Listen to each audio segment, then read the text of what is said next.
Donc aujourd'hui, on va faire un atelier de tawashi, donc des éponges écologiques, comme vous pouvez voir ici des exemples. Vous voyez, il y a différentes couleurs parce qu'en fait, c'est fait à partir de bas, comme ça. Donc vous pouvez prendre les bas que vous n'utilisez plus ou des bas perdus. Donc vous pouvez prendre différentes couleurs aussi. Vous pouvez vous amuser avec les couleurs. Comme vous voyez ici, il y a 2 couleurs. Donc pour cet atelier, vous avez besoin de bas, comme ça. Donc c'est important que ça soit des bas avec... c'est pas des grosses mailles, sinon c'est pas possible. Et également qu'ils soient quand même assez flexibles pour pouvoir faire le procédé. Donc vous avez besoin de bas, de ciseaux, et puis une planche comme ça.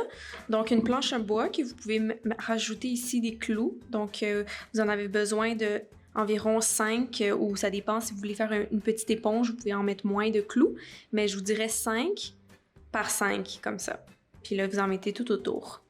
Donc, avec la supervision d'un adulte, bien sûr. Et puis, voilà. Donc là, ici, j'ai découpé mes languettes. Donc, c'est important que ça soit à quand même des languettes de grandeur similaire pour pouvoir avoir des mailles quand même belles. Donc, on va commencer par mettre les languettes comme ça.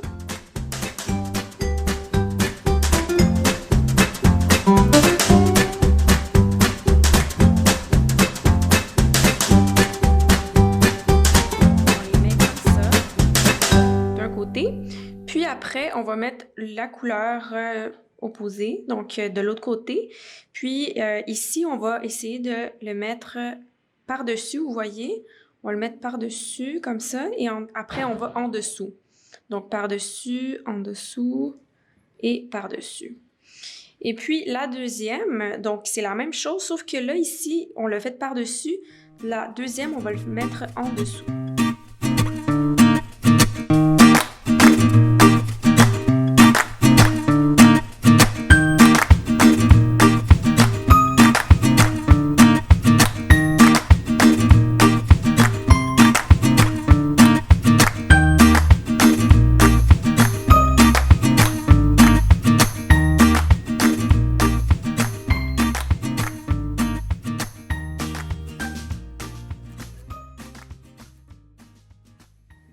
OK.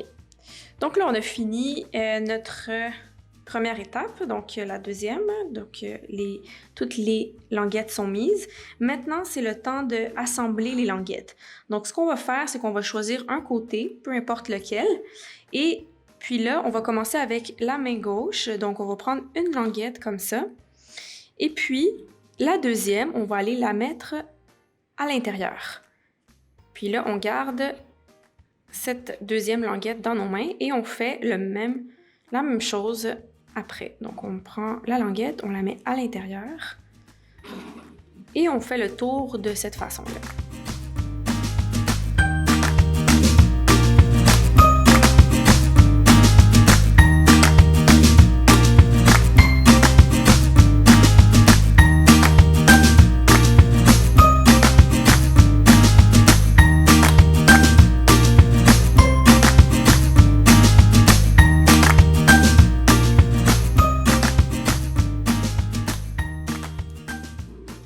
Et voilà, on voit quand même bien qu'on commence à avoir la forme d'une éponge. Et puis, pour la dernière étape, on le met à l'intérieur. Donc, voilà, vous avez votre éponge maintenant, votre tawashi, avec 2 couleurs, qui c'est assez joli. Puis là, ici, vous avez comme la dernière languette que vous devez quand même faire un nœud parce que sinon, ça va se défaire. Puis, c'est bien aussi de pouvoir avoir un petit fil pour pouvoir l'accrocher. Donc, vous pouvez soit prendre une deuxième languette et l'attacher. Sinon, ce que vous pouvez faire, c'est prendre ça ici, vous avez les 2, et vous faites juste un petit nœud, comme vous faites un nœud dans vos souliers, et vous le rentrez à la fin pour avoir un petit nœud assez solide.